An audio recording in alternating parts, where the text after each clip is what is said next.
नमस्कार दोस्तों, मेरे YouTube चैनल में आप लोगों का बहुत बहुत स्वागत है। यहाँ पर एक नोटिफिकेशन आया हुआ है बार काउंसिल का। एआईबी ने अपना जो पुराना नोटिफिकेशन है वो रद्द कर दिया है, उस नोटिफिकेशन को उन्होंने सस्पेंड कर दिया है। तो आखिरकार उन्होंने पुराना नोटिफिकेशन में ऐसा क्या था कि पुराना नोटिफिकेशन सस्पेंड कर दिया गया। अब इस नए वाले नोटिफिकेशन में ऐसा क्या है जो ये नया नोटिफिकेशन लेके आए हैं। अब जो है एआईबी का जिन बच्चों ने पेपर के लिए अप्लाई किया है, जो 23 सितंबर 2024 का जो नोटिफिकेशन था उसके जो नवंबर में एग्ज़ाम है उसके लिए जो जिन बच्चों ने अप्लाई किया है उनको क्या दोबारा अप्लाई करना पड़ेगा या फिर नए फॉर्म कैसे भरे जाएंगे, नए नए जो स्टूडेंट हैं वो फॉर्म कैसे भरेंगे। अब जो है बार काउंसिल ने ऐसा क्या डिसीज़न ले लिया है जिसकी वजह से ये जो 23 सितंबर का जो नोटिफिकेशन उन्हें कैंसिल करना पड़ गया है। बने रहिए हमारे साथ, पूरी डिटेल में इसको हम डिस्कस करेंगे। एक एक चीज़, एक एक डाउट आपके क्लियर करना हमारी जिम्मेदारी है, तो हम उसको पूरी जिम्मेदारी के साथ क्लियर करने की कोशिश करेंगे। कोई भी डाउट अगर आपका है तो आप कमेंट बॉक्स में कमेंट कर सकते हैं, वो पूरी तरह से उसको दूर करने की कोशिश की जाएगी। तो अब डिले ना करते हुए सीधे हम उनके एआईबी के नए नोटिफिकेशन की तरफ चलते हैं और ये जानने की कोशिश करते हैं कि एआईबी का जो पुराना नोटिफिकेशन है वो क्यों कैंसिल हुआ। साथ ही इसमें जो फॉर्म फिलअप है उसकी प्रोसीजर के बारे में बताया जाएगा। एआईबी की नई रूलिंग के बारे में बताया गया, बार काउंसिल के जो नए रूलिंग हैं उनके बारे में बताऊंगा। इसलिए वीडियो को आप शुरू से लेकर एंड तक देखिए, कहीं भी स्किप कर मत कीजिए, क्योंकि अगर आप स्किप करेंगे तो बहुत इंपॉर्टेंट और रेलेवेंट इन्फॉर्मेशन आप छोड़ सकते हैं। तो मैं नहीं चाहता हूँ कि आपको बार बार नोटिफिकेशंस एक बार स्किप करने के लिए बार बार वीडियो देखना पड़े। तो आप एक बार में ही पूरी चीज़ को, पूरी प्रोसीजर को समझ लीजिए ताकि आपको बार बार स्किप कर करके वीडियो को ना देखना पड़े। तो चलिए बताते हैं कि क्या है नया नोटिफिकेशन। जो एआईबी का नया नोटिफिकेशन है वो ये आया हुआ है। तो उसमें कुछ इंस्ट्रक्शंस हैं बार काउंसिल की तरफ से, ये रूलिंग है, इसके बारे में पूरी डिस्कशन करेंगे। साथ ही एआईबी ने अपना नोटिफिकेशन रिवाइज़ किया है, जो पुराना नोटिफिकेशन है उसको रद्द कर दिया है, तो उसके बारे में हम डिस्कस करेंगे। यहाँ पे अपडेटेड नोटिफिकेशन आया है, साथ में लिखा हुआ है सस्पेंडिंग नोटिफिकेशन ऑफ डेटेड 23 सितंबर 2024। जो उनका 23 सितंबर का नोटिफिकेशन था उसको उन्होंने सस्पेंड कर दिया है और आज नया नोटिफिकेशन निकाला है। ये नया नोटिफिकेशन क्या है? ये नोटिफिकेशन वही फाइनल ईयर स्टूडेंट्स से रिलेटेड ही है कि जो एआईबी का एग्ज़ाम देना चाहते हैं बच्चे और जो फाइनल ईयर में हैं, फाइनल सेमेस्टर में हैं, तो वो बच्चे कब एलिजिबल होंगे, जब उनकी प्रीवियस ईयर की बैकलॉग नहीं होगी।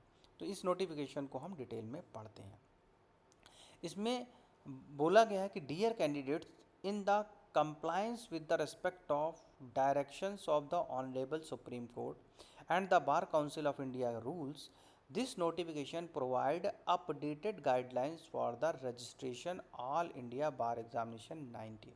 इसमें अपडेटेड गाइडलाइन दी गई हैं, बीसीआई ने अपनी रूलिंग अपडेट कर ली हैं और एआईबी 19 में उन स्टूडेंट्स को अलाउ कर दिया गया है जो नीचे जितनी क्वालिफ़िकेशंस दी गई हैं, कैटेगरी दी गई हैं, उसमें लाई करते हैं। यानी कि क्या क्या क्वालिफ़िकेशंस हैं जो अब सारे स्टूडेंट जो एआईबी लॉ स्टूडेंट्स हैं, लॉ ग्रेजुएट्स हैं, जो फाइनल ईयर में पढ़ रहे हैं या फिर जिनकी डिग्री नहीं आई है, वो भी इसके लिए अप्लाई कर सकते हैं। तो पहला है eligibility of the final year law student. एक एक करके डिस्कस करेंगे, आप जल्दीबाजी दिखाने की कोशिश बिल्कुल मत कीजिए, पूरा ध्यान से समझिए इसको। बिना बैकलॉग, इसका मतलब क्या है कि 3 साल का आपका लॉ ग्रेजुएट है या फिर आपका बीए एलएलबी है 5 साल वाला, ठीक है, आप उसमें पढ़ रहे हैं। बार काउंसिल ऑफ इंडिया से जो यूनिवर्सिटी है वो पहला क्राइटेरिया आपकी रिकॉग्नाइज होनी चाहिए, एआईबी के नॉर्म्स को वो यूनिवर्सिटी फॉलो करनी चाहिए। साथ ही आपका जो बीसीआई का जो बार काउंसिल ऑफ इंडिया गाइडलाइन के अकॉर्डिंग आप फॉर्म भरोगे, तो जिस टाइम पे आप फॉर्म भर रहे होगे उस टाइम पे आपकी पुरानी कोई भी बैक नहीं होनी चाहिए। ये साफ साफ लिखा हुआ है इसमें, इसलिए किसी प्रकार का कन्फ्यूज़न ना रखें।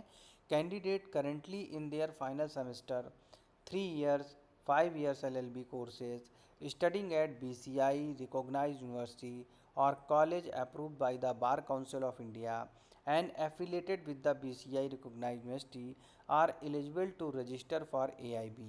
ठीक है, जो भी इस कॉलेज हैं, जो BCI से अप्रूव्ड कॉलेज हैं, वो उनमें पढ़ रहे हैं बच्चे, वो सारे AIB को एग्ज़ाम के लिए फाइनल ईयर के बच्चे अप्लाई कर सकते हैं। These candidate must have no backlog from the previous semester to qualify. ऐसा नहीं होना चाहिए कि आपकी पुराने सेमेस्टर में बैक है और वो आपकी क्लियर नहीं हुई है। बैक आपकी क्लियर हो जानी चाहिए और उस सेमेस्टर का बैक क्लियर होने के बाद आपके पास रिज़ल्ट पास का होना चाहिए, तभी आप एलिजिबल हो पाओगे।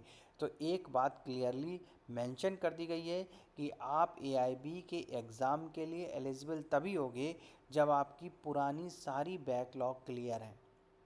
ठीक, कोई कन्फ्यूज़न नहीं होना चाहिए। पॉइंट नंबर 2 इन्होंने कहा है कि eligibility of law graduate who have not obtained there degree. अगर किसी ने अपनी डिग्री नहीं ली है, LLB ग्रेजुएट बहुत से ऐसे होते हैं जो पास आउट कर जाते हैं और उसके बाद वो अपनी डिग्री नहीं ली है उन्होंने किसी कारणवश, जैसे कि BCI रिकॉग्नाइज यूनिवर्सिटी से पास कर लिया but who have not yet obtained the degree are also eligible to apply. वो एलिजिबल हैं क्योंकि उन्होंने डिग्री तो नहीं ली है, बस दैट इंक्लूड द ग्रेजुएशन। तो उनको ग्रेजुएशन की मार्कशीट अपनी लगानी पड़ेगी कि भाई मैंने ग्रेजुएशन की मार्कशीट लगा दी है और मेरे सारी बैक भी क्लियर है। This include the graduates who have completed there course and awaiting degree का। और कई सारे स्टूडेंट्स हैं जो भाई फाइनल ईयर का एग्ज़ाम दे चुके हैं लेकिन उनकी डिग्री नहीं आई, डिग्री लेट आती है, आपको पता है। तो वैसे क्या करते हैं, बार काउंसिल में पहले भी ये रूल रहा है कि बिना डिग्री के आप अप्लाई कर सकते थे। आपको प्रोविज़नल सर्टिफिकेट निकालना होता था यूनिवर्सिटी की वेबसाइट पे जाके, उसको अपने कॉलेज से रजिस्टर कराना होता था। तो अब ये शायद इसमें भी इसका एफिडेविट भरना पड़ेगा आपको और इसको प्रोविज़नल सर्टिफिकेट निकलवाने की ज़रूरत नहीं है। वो हम इसकी रूलिंग में देखेंगे, जब आप फॉर्म भरोगे तो उसमें मेंशन होगा। तो आपको अपनी डिग्री की अब ज़रूरत मतलब ज़रूरत है, लेकिन आपको अभी फ़िलहाल जो है एग्ज़ाम में अप्लाई करने के लिए डिग्री निकालवाने की ज़रूरत नहीं है क्योंकि अभी आपको डिग्री मिली नहीं है। तो आपको एफिडेविट भरना पड़ेगा इस केस में। वो एफिडेविट क्या है अभी डिटेल में डिस्कस करने वाले हैं। Eligibility of the graduates who have obtained the degree but have not enrolled or have surrendered their enrolment certificate.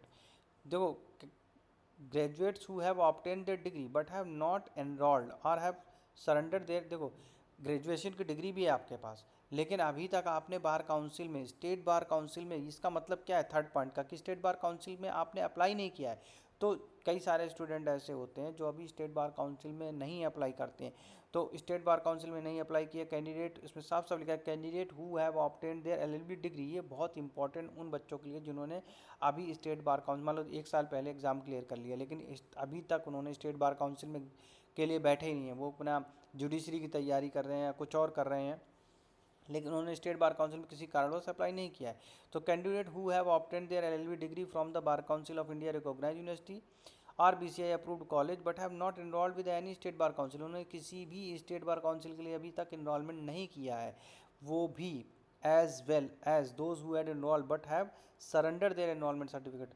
देखो, किसी ने अपना एनरोलमेंट कर लिया है और अपना एनरोलमेंट सर्टिफिकेट मान लो जॉब की वजह से या किसी और वजह से सरेंडर कर दिया था, या फिर किसी ने स्टेट बार काउंसिल में अप्लाई ही नहीं किया है, वो दोनों कैंडिडेट भले जैसे एग्जांपल के तौर पे मान लो मैंने पिछले साल LLB क्वालिफाई करी या 2 साल पहले मैंने LLB क्वालिफाई कर ली है, डिग्री भी है मेरे पास, ठीक है, लेकिन मैंने स्टेट बार काउंसिल में अप्लाई नहीं किया है। बहुत सारे बच्चे ऐसे होते हैं जो स्टेट बार काउंसिल में अप्लाई नहीं करते हैं, वो चाहते हैं वो अपनी जुडिशरी की प्रिपरेशन करें या कुछ और करें, 1-2 साल अपने आप को टाइम दें, ठीक है। तो ऐसे बच्चे भी अप्लाई कर सकते हैं। तो यहाँ पे 3 कैटेगरी डिस्कस की गई है। Final year law graduate discuss apply कर सकते हैं। पहला पॉइंट जो था eligibility for the final year law graduates, law graduate है आप फाइनल सेमेस्टर में हो, फाइनल ईयर में हो, बिना बैक के हो, आप दे सकते हो। दूसरा पॉइंट ये है कि जो भी लॉ ग्रेजुएट्स हैं वो भी इस पर अप्लाई कर सकते हैं, कोई भी हो।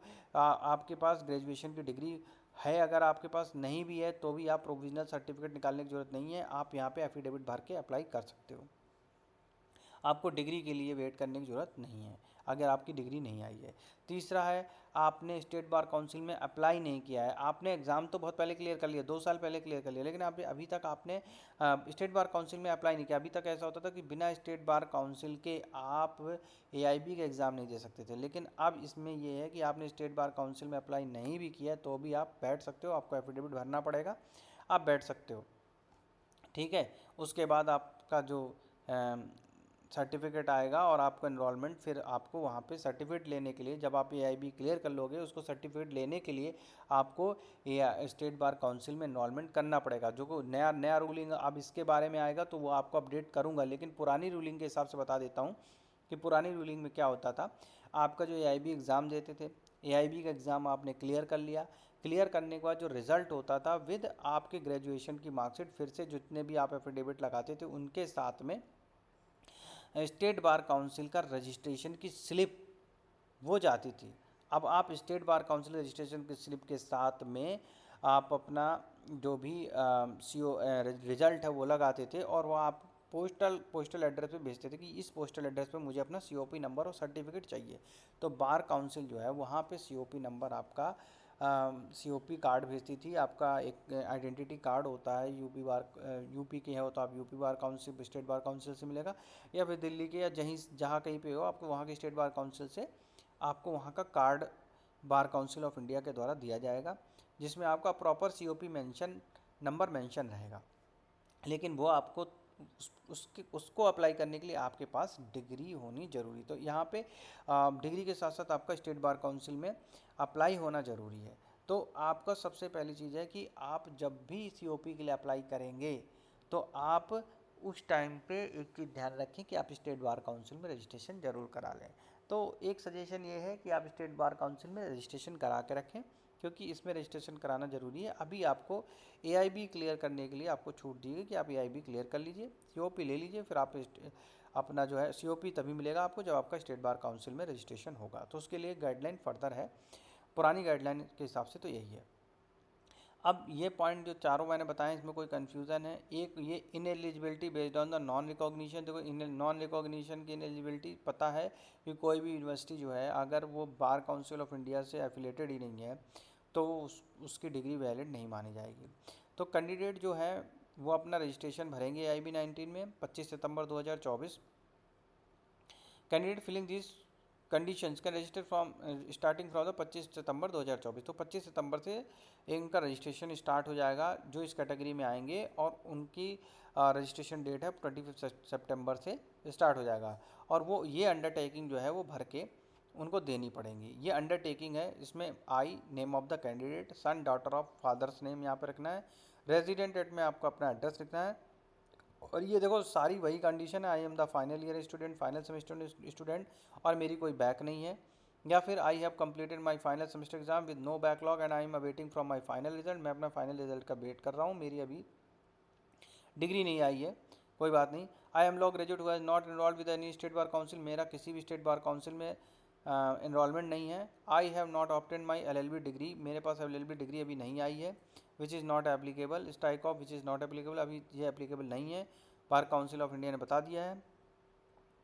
From a BCI recognise university से मैंने किया हुआ है एंड अफिलेटेड विद द, तो ये इसमें तीनों क्लॉज हैं। या फिर I am a graduate currently employed in, तो यहाँ पे मैं एक ग्रेजुएट हूँ और मैं इस सर्विस में हूँ, and have either not enrolled और surrender my enrolment due to my employment. मैं या तो स्टेट बार काउंसिल में इनरोल नहीं हुआ हूँ या फिर मैंने अपना इनरोलमेंट सरेंडर कर दिया है। I understand that if I pass AIB I will be eligible for enrolment for 6 month. अब अगर मैंने AIB यहाँ से क्लियर कर लिया तो 6 महीने के लिए तो मैं एलिजिबल हो जाऊँगा। After this period I will need to reappear in AIB to continue the practising law, ठीक है।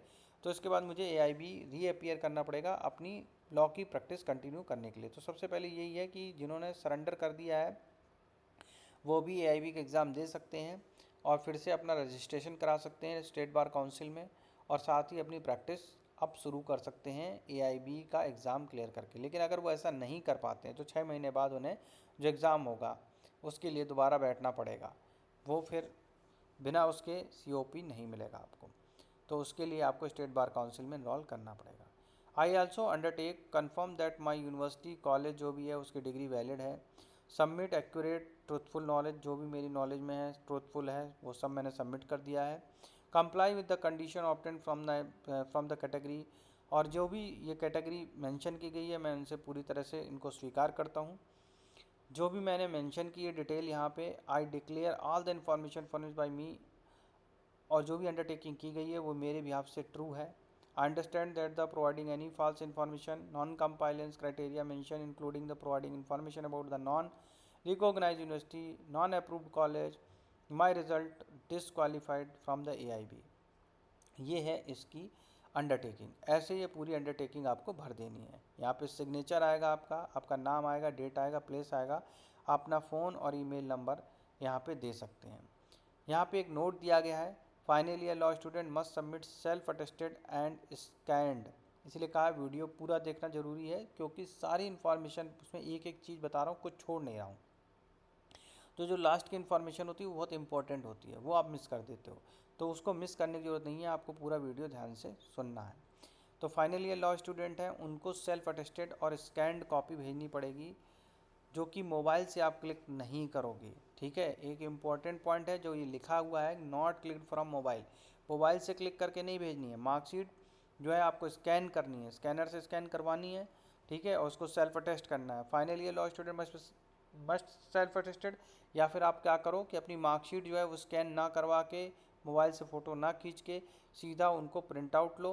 प्रिंट आउट लेने के बाद क्या करोगे, this include the 3 year LLB degree course, marksheet of the semester 1 to semester 5, 1 से लेके 5 सेमेस्टर तक आपको आपकी पूरी मार्कशीट है। सेमेस्टर जो 3 ईयर्स LLB डिग्री में कितने सेमेस्टर हो गए, 6 सेमेस्टर हो गए, तो 5 सेमेस्टर तक आपका पूरा जो है मार्कशीट होना चाहिए। ठीक है, 5 ईयर में 9 सेमेस्टर तक की मार्कशीट आपकी पूरी जो है वो सेल्फ अटेस्ट होनी चाहिए, यानी कि आप उनकी फ़ोटो कॉपी कराओगे और फ़ोटो कॉपी करा के उनको जो है स्कैन करोगे स्कैनर से। ठीक है, student must submit self attested and scanned. Mobile से फ़ोटो खींच के नहीं भेजोगे, इसमें लिखा हुआ है मोबाइल से फ़ोटो वाली स्वीकार नहीं की जाएगी, आप स्कैनर से स्कैन कराइए फ़ोटो। इसको फ़ोटो कॉपी वाले के पास जब आप जाएंगे तो उसको स्कैन करा लीजिए। सेमेस्टर 1 से सेमेस्टर 5 तक की मार्कशीट है। अगर आप 3 साल के LLB कर रहे हो, 5 साल की कर रहे हो, तो 1 से लेकर 9 सेमेस्टर तक की मार्कशीट आपको निकालनी है और उनमें साइन करके स्कैन कराना है। ठीक है, law graduate who have pass their LLB course but have not yet obtain their degree must submit.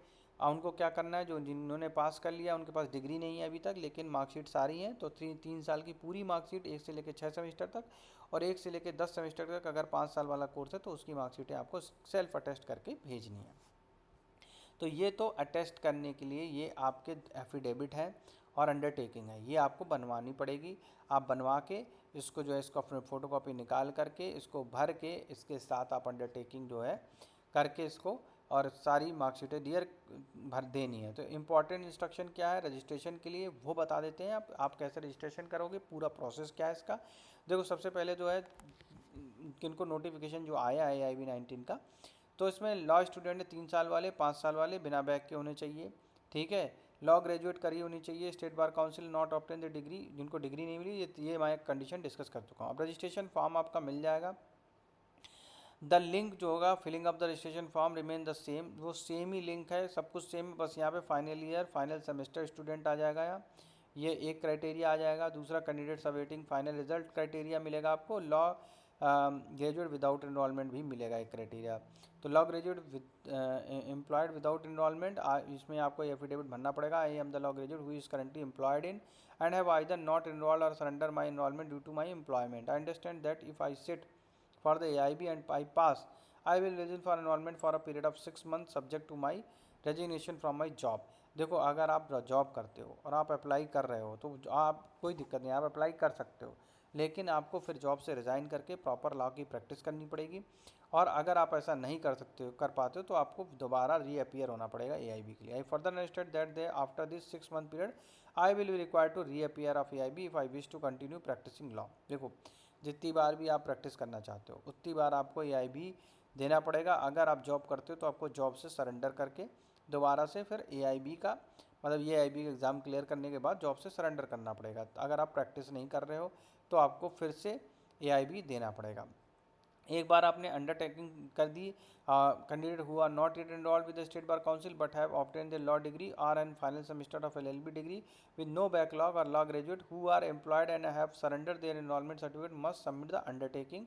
Undertaking आपको डाउनलोड करनी है और आपको साइन वाइन करके अंडरटेकिंग को, you can download the undertaking from the AIB website और find it to the last page of the application form. देखो लास्ट पेज जो एप्लीकेशन फॉर्म है उसमें आपको अंडरटेकिंग मिल जाएगी, ये अंडरटेकिंग है, ठीक है। इस अंडरटेकिंग को आपको डाउनलोड करना है, डाउनलोड करने के बाद उसको साइन वाइन करके भर के आपको अपलोड कर देना है। मार्कशीट अपलोड करनी 3 साल की 5 साल की, ये मैं डिस्कस कर चुका हूँ। तो ये वीडियो काफ़ी लंबा हो जाएगा, अगर नहीं तो मैं फॉर्म भी फिल करके बताता आपको, लेकिन फॉर्म फिल करने में कोई समस्या नहीं है, आप पर फिल कर सकते हो। केवल और केवल ये ऑप्शन है आपका फाइनल ईयर स्टूडेंट के लिए, ये ऑप्शन आपको नए मिल जाएंगे, उसमें आपका फॉर्म इजीली फिल हो जाएगा। तो आई होप आपको जानकारी अच्छी लगी होगी, और जितनी भी रेलिवेंट इन्फॉर्मेशन है सारी मैंने डिस्कस कर दी है। इसके अलावा कोई कन्फ्यूज़न रह जाता है तो आप मुझसे कमेंट बॉक्स में पूछ सकते हैं। तो thank you for watching us. जाने से पहले एक बार फिर से रिक्वेस्ट करना चाहता हूँ, अगर आपने चैनल को सब्सक्राइब नहीं किया है, आप चैनल में नए हैं, तो चैनल को आप ज़रूर सब्सक्राइब कर लें, और दूसरे लोगों के साथ भी चैनल को शेयर करें, ताकि ये इन्फॉर्मेशन बाकी लोगों तक भी पहुँचाई जा सके। थैंक